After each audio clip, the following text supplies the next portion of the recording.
헬라어로 에고 에이미 아이엠, 나는 누구인가, 예수님께서 자신을 소개하는 요한복음의 7가지 본문을 차례로 살피고 있습니다. 예수님의 자기 소개문이지요. 우리는 요한복음의 7가지 예수님의 자기 소개문을 통해서 예수님의 생각을 알고 싶은 겁니다. 지금 우리가 가는 길은, 큰 길은 뭐냐면 예수님의 생각을 알아보고 있고요. 그 다음에 예수님의 마음을 알아보고 있을 거고요. 그 다음에 예수님의 손과 발이 어디로 가는 거를 우리가 올 한 해 동안, 남은 기간 동안에 쭉 살펴보게 될 겁니다. 예수님께 3년 동안 세상에 계실 때 어떤 생각을 하고 계셨을까? 를 공부하는 거죠. 그리고 우리도 가능하면 예수님과 같은 생각을 하면서 예수님을 닮고 예수님을 믿고 싶은 겁니다. 예수님의 생각 한 중심에는 뭐가 있었냐면 하나님 아버지의 뜻을 이루는 것이 예수님 생각의 것이 거진 99%였습니다. 예수님은 자신의 뜻을 접고 하나님의 뜻만이 이루어지길 기도하면서 3년 공생의 퍼블릭 라이프, 사적인 것이 하나도 없으신 퍼블릭 라이프 공생애를 사셨습니다. 주보 짧은 글 깊은 생각에 있듯이 예수님께서는 십자가의 죽음을 앞두고 겟세마네 동산에 올라가서 기도하셨습니다. 이렇게 기도하셨죠. 하나님, 가능하면 이 잔을 내게서 옮겨 주십시오. 이 잔을 내게서 옮겨 주십시오라고 하는 기도는 어쩌면 이것은 예수님의 개인적인 사적인 생각이었습니다.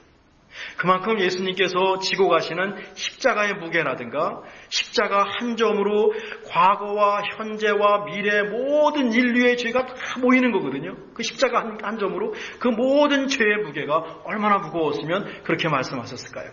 하지만 예수님은 이어서 내 뜻대로 마시고 아버지의 원대로 하옵소서라고 기도를 마치십니다. 예수님의 생각을 다 내려놓고 내 사적인 개인적인 생각을 다 내려놓고 하나님의 생각에 자신을 맞추시겠다라고 하는 순종이죠. 개인을 내려놓고 하나님의 뜻을 이루려는 예수님의 생각을 아주 잘 보여주는 사건입니다. 예수님을 세상에 보내신 하나님의 뜻은 뭔고 하면 이 어그러진 세상을 바로잡고 세상에 생명을 주시는 겁니다.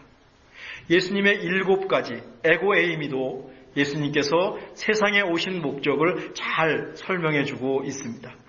예수님의 에고에임이 3번째와 4번째는 목자와 양이라고 하는 당시의 문화적 배경을 갖고 있었습니다. 지난주에 예수님께서는 자신을 양의 문이라고 하셨습니다. 양들이 들고 나는 문입니다. 양들을 보호하는 문입니다. 그 문으로 들어가면 구원을 얻고 풍성한 은혜를 누린다고 했습니다. 제가 어렸을 때 청년 시절에는요, 예수 믿으면 천국에 간다는 말이 아주 크게 다가왔습니다. 우리 권사님들도 다 마찬가지셨을 겁니다. 반대로 예수 믿지 않으면 지옥불에 떨어진다고 했습니다. 무서웠습니다. 제가 어렸을 때 이 말이 얼마나 무서웠을까요? 저 우리 아이들한테 그런 얘기를 하지 않고 복음을 전하려고 애를 쓰고 있습니다. 저는 너무 무서웠습니다. 천국에 가는 것도 좋지만 지옥에 가지 않으려고 예수님을 믿었습니다. 심한 말 같지만 일종의 공포 마케팅 같이 저한테는 지금 생각하니까 그렇게 보이는 거예요. 여기서 뭐가 나왔냐면 불신지옥 예수 천당이라는 구호가 비로소 여기서 나왔습니다. 틀린 말은 아닌데 요즘 세대에 이 말이 호소력을 잃었습니다. 그때는 살기가 어려웠죠. 힘겨웠습니다. 그러니까 이 세상은 내 집안이네, 내 집은 저 하늘 천국에 있네라는 복음성가 가사가 마음에 확 와닿았습니다. 예수님 얼른 오십시오. 지금도 마찬가지일 겁니다. 지금도 어려우신 분들은 이 찬송가와 예수님 얼른 오시라고 아마 기도하실 겁니다. 얼른 하나님께 가고 싶었습니다. 그러니까 예수 천당 불신지옥이 아주 구체적인 얘기일 수 있습니다. 지금은 어떻습니까? 엊그제 애플에서 아이폰 17을 출시했습니다. 시장의 반응이 뜨겁지가 않아요. 애플 주가는 신제품을 발표한 후에 내려왔습니다. 그러니까 기대만큼 애플이 혁신을 덜했다는 겁니다. 무엇보다 요즘 대세인 그 AI 기술에서 뒤떨어졌다는 평가를 받고 있습니다. 제가 볼 때는 충분히 좋습니다. 더 좋을 수가 없습니다. 그런데 이 세상은 더 훌륭한 혁신을 기대하고 있었나 봐요. 이렇게 세상이 엄청 빠르게 변하고 있습니다. 이런 세상에서 예수 천당, 불신지옥을 외치는 것이 설득력이 없는 겁니다. 이 말이 틀리다는 것이 아니라 이 말이 설득력이 없다는 겁니다. 지금 세상이 또 너무 좋아요. 예전에 힘겹던 시절이 아닙니다. 100세까지 살고 싶은 시대입니다. 지금 여기서 사는 것이 너무 좋으니까 천당은 물론이고 지옥도 관심이 없습니다. 예수님이 조금 늦게 오셨으면 좋겠습니다. 요즘 세상에서 기독교가 인기를 잃어가는 이유가 다 여기에 있어요. 게다가 기독교가 세상에서 하는 일이 별로 없어요. 세상에 도움을 주는 것 같지 않아요. 도리어 해가 될 때가 해가 될 때도 많이 있습니다. 자꾸 엉뚱한 짓을 하거든요. 변화하고 있는 세상을 따라가지 못하죠. 엉뚱한 짓을 하죠. 그러니까 예수 믿지 않는 사람들이 교회에 대해서 관심을 갖지 않고, 예수 믿는 사람들은 계속 우리만 옳다고 계속 지금 방어하면서 섹트, 하나의 집단이 되어가고 있습니다.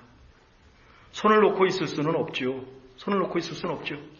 저희도 이렇게 에고 에이미를 제가 설교하면서 이게 추상적으로 들릴 수 있겠다. 양의 문이라고 하는 것이 우리 교인들에게 어떻게 들릴 것인가? 구체적으로 들렸으면 좋은데, 양의 문을 예수님을 통해서 들어가면 구원을 얻고 풍성한 은혜를 얻는다는 것이 과연 마음에 와닿을까? 그냥 교회에서 듣는 상투적인 말은 아닐까? 그래도 저는 매주 이렇게 나와서 설교를 해야 됩니다. 저의 고민이 생각보다 많이 아주 큽니다. 손을 놓고 있을 수가 없어요. 다시 성경으로 돌아가서 성경을 자세히 읽는 것이 한 가지 방법이겠다라고 저는 생각을 합니다. 성경 속에서 핵심 메시지를 발견해내는 겁니다. 저는 이 핵심 메시지를 씨라고 부릅니다. seed, 씨앗이라고 부릅니다. 깨달음일 수도 있습니다. 나에게 확 다가오는 어떤 깨달음, 화두일 수도 있습니다. 그 씨앗을 갖고 와서 오늘날 우리 시대와 우리 개인의 삶에 심는 겁니다. 이걸 어려운 말로 해석이라고 말을 해요. 씨의 생명이 있죠. 그 씨앗을 각각의 상황에 심으면 다양하고 실제적인 열매들이 다 나올 겁니다. 예수님의 에고에이미도 마찬가지입니다.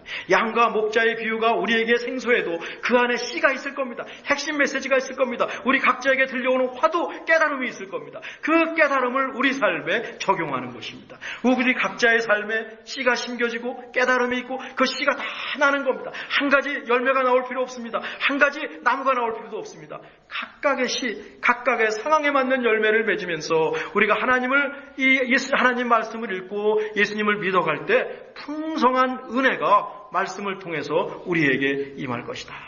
그 와중에 성령 하나님의 감동과 일하심도 기대하고 있습니다. 오늘 우리가 살펴볼 예수님의 에고에이미는 지난 시간에 양의 문과 연결되죠. 앞에서는 양의 이름을 알고 양도 목자의 음상을 하는 참된 목자와 양을 훔치려고 담을 뛰어넘어오는 도둑과 강도를 비교했습니다. 이제 예수님께서는 나는 선한 목자다. I am a good shepherd. 나는 good shepherd. 선한 목자다라고 자신을 직접 얘기하십니다. good shepherd? 그럼 bad shepherd? 나쁜 목자가 있겠네요. 그것을 본문에서는 사꾼 목자라고 했습니다. 전 옛날에 사꾼 목자가 무슨 뜻인지 잘 몰랐어요. 아마 여러분도 쉽지 않아요? 우리 중고등부는 더 어렵죠? 사꾼 목자는 뭐냐면 봉급을 받고 하이어된, 봉급을 받으면서 샐러리를 받으면서 목자의 일을 하는 사람이 삭을 받는 사꾼 목자입니다. 12절이거든요. 제가 읽죠.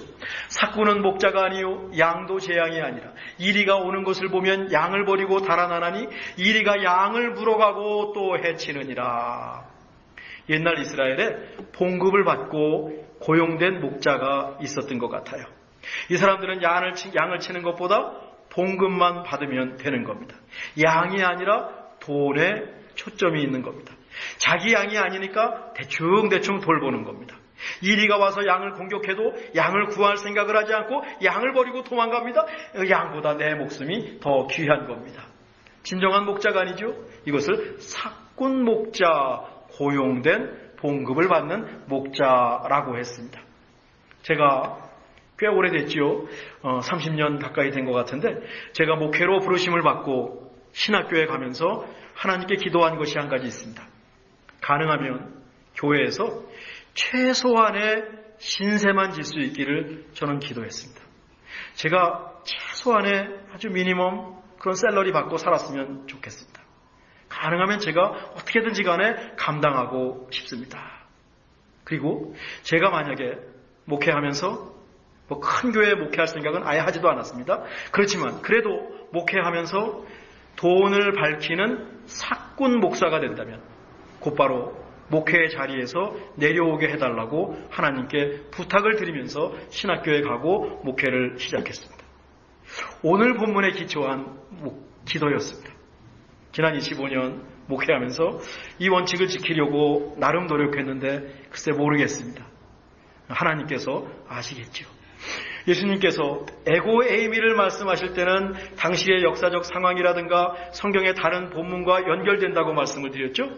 오늘 양을 돌보지 않는 사꾼 목자에 대한 말씀은 구약 에스겔서 34장에서 왔습니다. 구약과 연결된 에고 에이미라고 하는 거예요. 에스겔서 34장은 이스라엘 목자들, 특히 종교 지도자들을 향한 예언입니다. 목자들이 자기 배를 불리고 있습니다. 심지어 양을 잡아먹습니다. 자기는 배불리 먹으면서 양떼에게 먹이를 주지 않는 겁니다. 진짜 나쁜 목사죠. 양을 돌보지 않으면 물론이고 양에게 폭력까지 가하고 있습니다. 진짜 나쁜 목사죠. 에스겔서 34장 4절인데 제가 읽을게요. 너희가 그 연약한 자를 강하게 아니하며 병든 자를 고치지 아니하며 상한 자를 싸매주지 아니하며 쫓기는 자를 돌아오게 하지 아니하며 잃어버린 자를 찾지 아니하고 다만 포악으로 그것들을 다스렸느니라. 폭력으로 그것을 다스렸느니라. 무력으로 그것을 다스렸느니라 라고 하는 말입니다. 그러니 양들이 들로 다 흩어졌습니다. 방황하고 있습니다. 돌보는 목자가 없으니까 들짐승이 와서 양을 낚아챕니다. 하나님께서 이 모든 것을 다 보고 계시는 겁니다. 어떤 때는요, 하나님이 계시지 않는 것 같아요. 그런데 생각해보면 하나님은 우리 앞에서 일하시고 뒤에서 일하시고 위에서 일하시고 우리 곁에서 하나님은 함께 하시고 일하시고 계십니다. 우리도 이렇게 하나님의 일하심을 느낄 때가 있어요. 깨닫는 순간이 있어요. 하나님 계시네. 하나님 진짜 계시네. 하나님 나와 함께 하시네. 하나님 내 이름을 기억하시네. 이런 고백이 나올 순간이 있습니다. 하나님 살아계시다라고 하는 간증은 여기에서부터 시작되거든요. 하나님께서 특단의 조치를 내리셨습니다. 하나님께서 직접 내가 양을 돌보겠다. 내가 양을 돌볼 것이다. 하나님께서 여기저기 흩어진 양들을 다 찾아 모으시겠답니다. 짐승들에게 잡혀가는 양들을 구해오시겠답니다. 하나님께서 이 약속을 지키셨습니다. 하나님께서 이 약속을 누구를 통해서? 예수님을 통해서 이 약속을 지키셨습니다. 예수님은 연약한 자를 강하게 하셨습니다. 병든 자를 고쳐주셨습니다. 상한 자를 싸매주셨습니다. 양 100마리 가운데 한 마리를 잃어버리면 99마리를 들에 두고 한 마리를 찾아서 나서시는 분이 예수님이셨습니다. 목숨 걸고 양을 지키셨습니다. 양을 위해서 자기 목숨을 내어주셨습니다. 15절이죠. 아버지께서 나를 아시고 내가 아버지를 아는 것 같으니 나는 양을 위하여 목숨을 버리노라. 양들을 살리는 것이 예수님의 생각입니다. 예수님의 머릿속에는 어떻게 하면 이 세상을 살릴 수 있을 것인가? 그것만 갖고 계셨습니다. 예수님께서 세상에 오신 목적입니다. 겁을 주거나 윽박지르지 않으셨습니다. 사랑으로 그 일을 하셨습니다. 측량할 수 없는 사랑이죠. 어떤 것도 빼앗을 수 없는 사랑이죠. 우리에게 이 큰 사랑이 임했습니다. 예수님을 통해서 일하신 하나님은 오늘날 우리를 통해서 일하실 수도 있습니다. 오늘 본문 마지막 16절에 다음과 같은 말씀이 나옵니다. 제가 읽을까요? 또 이 우리에 들지 아니한 다른 양들이 내게 있어 내가 인도하여야 할 터이니 그들도 내 음성을 듣고 한 무리가 되어 한 목자에게 있으리라. 우리에 들지 아니한 다른 양들이라고 하는 말이 나옵니다. 이건 뭔가 하면요, 유대인들이 아닌 이방인들을 가리킬 것입니다. 예수님 당시 유대인들은 할례를 받지 않고 율법을 모르고 안식일도 지키지 않는 이방인들은 사람 취급하지 않았습니다. 2등 취급했습니다. 자기들이 최고라고 생각했습니다. 예루살렘 성전에도 유대인의 남자만이 들어가는 마당이 있었고 여자들만 들어가는 마당이 있었고 그 다음에 이방인들이 들어가는 마당이 거기에 있었습니다. 유대인들에게 이방인은 언제나 아더스, 다른 사람이었습니다. 타인이었습니다. 그런데 예수님은 오늘 본문에서 다른 양들을 언급하고 계세요. 예수님은 다른 사람들, 타자들, 이방인들을 위해서도 목숨을 버리셨다라고 하는 겁니다. 그들도 구해내서 한 무리가 되게 하고 한 목자에게 있게 하고 하나님 나라 백성으로 삼게 하실 것이다 라고 하는 말씀입니다. 요즘 세상은요, 다른 사람에게 관심이 적습니다. 그래 양의 문이라고 하는 예수님 말씀이 되게 중요한 세상이 되었어요. 아니 심하면 그냥 적대시합니다. 세상에 벽이 생기고 있습니다. 벽은 생겼는데 문이 없는 벽들이 생기고 있습니다. 단절입니다. 서로 얘기가 되지 않습니다. 엊그제 한국의 친구가 오랜만에 전화가 와서 한참 동안 통화를 하는데 이 친구가 그러는 거예요. 야, 시용아, 한국에서는 요새 부부끼리도 정치 얘기하지 않는다. 그거 웬 말이냐? 라고 물어보니까 남편이 누구를 지지한다고 했다가 부인이 이혼하자고 얘기했다는 말을 하는 거예요. 농담이겠지요. 뭐 설마 그랬겠습니까? 서로 싸움만 했겠죠. 그래도 하여튼 이게 나와 다르면 부부도 배제시킵니다. 내 편만 친구입니다. 다른 생각, 다른 행동, 출신 성분이 다르면 다 적이 되어버립니다. 문이 없어요. 얘기가 되지 않습니다. 여러분 어찌 모든 사람이 같을 수 있겠습니까? 그냥 우린 다 다른 겁니다. 우린 생긴 것도 다르고 생각도 다릅니다. 그냥 서로 다른 것을 좀 인정해주고 문을 통해서 서로 소통하고 경청하고 배워가면 너무너무 좋은데 나와 다르면 틀리다고 단정해버리고 있습니다. 미국도 마찬가지입니다. 미국에서 행해지는 것을 보면 내 편만 친구입니다.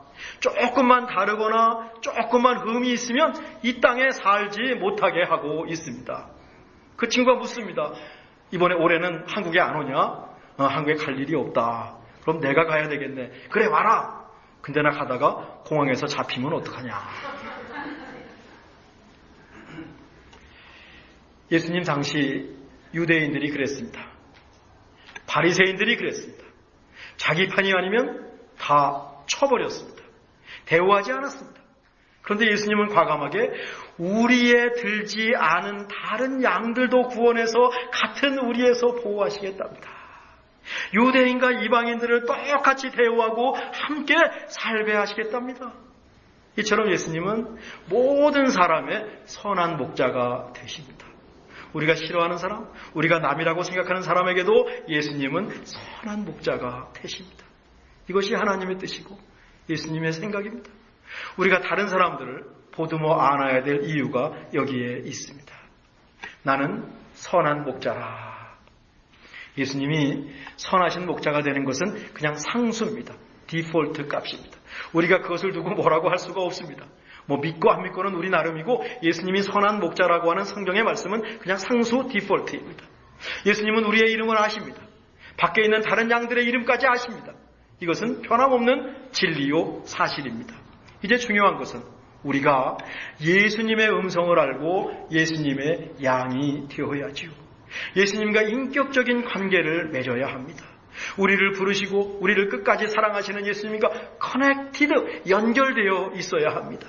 양의 문이 되시는 예수님을 통해서 안으로 들어가서 목자와 양의 관계를 형성해야 합니다.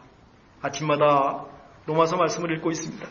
믿음과 은혜로 가능하다는 것을 로마서를 통해서 우리가 지금 다시 배우고 있지요. 선한 목자 되신 하나님과 아주 인격적인 관계, 아주 친밀한 관계를 형성한 그리고 자신의 신앙을 고백한 구약의 인물이 있지요. 바로 다윗입니다. 다윗도 양을 치는 목자였네요. 다윗은 선한 목자 되신 하나님을 이렇게 고백합니다. 시편 23편 1절과 4절입니다. 우리 다 알죠. 여호와는 나의 목자시니 내가 부족함이 없으리로다. 그가 나를 푸른 풀밭에 놓이시며 쉴 만한 물가로 인도하시는도다. 내 영혼을 소생시키시고 자기 이름을 위하여 의의 길로 인도하시는도다. 내가 사망의 음침한 골짜기로 다닐지라도 해를 두려워하지 않을 것은 주께서 나와 함께 하심이라. 주의 지팡이와 막대기가 나를 안위하시나이다. 하나님께서 목자가 되시니 부족함이 없습니다. 하나님께서 푸른 풀밭에 놓이십니다. 쉴만한 물가로 인도하십니다. 우리의 영혼을 살려주시는 생명을 주십니다. 사망의 음침한 골짜기를 다닐지라도 우리를 홀려 내버려 두지 않으시고 함께 하십니다. 왜? 선한 목자이시기 때문에 그렇습니다. 죽을 때까지 함께 하십니다. 죽는 순간에도 함께 하십니다. 죽음 그 이후에 하나님은 우리에게 찾아오셔서 우리를 맞아 주실 것입니다. 주의 지팡이로 우리의 갈 길을 보여주시고 주의 막대기로 우리를 위협하는 짐승들을 다 막아내십니다. 안전하게 보호하십니다. 이 말씀을 선한 목자 되신 예수님께 그대로 적용할 수 있습니다. 에스겔서에서도 말씀드렸듯이 예수님은 하나님의 예언, 하나님의 약속을 이루기 위해서 세상에 오셨고 그것을 실제로 말씀과 삶으로 보여주셨기 때문입니다. 우리 예수님께서 목숨까지 바치시면서 우리를 구해 주셨습니다. 사망의 음침한 골짜기를 다녀도 우리를 절대로 혼자 내버려 두지 않으시고 우리와 함께 하십니다. 우리를 안전하게 보호하시고 우리의 길을 인도해 주십니다. 사꾼 목자와 전혀 다른 선한 목자이십니다. 나는 선한 목자라. 우리 한 주간 다윗의 고백이 우리의 고백이 되었으면 좋겠습니다. 우리 함께 고백해 볼까요? 여호와는 나의 목자시니 내가 부족함이 없으리로다. 우리 한 주간 날마다 저 고백을 크게 외치면서 하루하루 살아가십시다. 기도하겠습니다. 하나님, 험한 세상을 하루하루 한 주간 하나님 의지하면서 살겠습니다. 선한 목자 되신 예수님을 따라 살겠습니다. 여호와는 나의 목자시니 내가 부족함이 없으리로다. 다윗의 고백을 우리의 고백으로 삼고 이 말씀 꼭 붙들고 한 주간 살게 하옵소서. 예수님의 이름으로 기도하옵나이다. 아멘.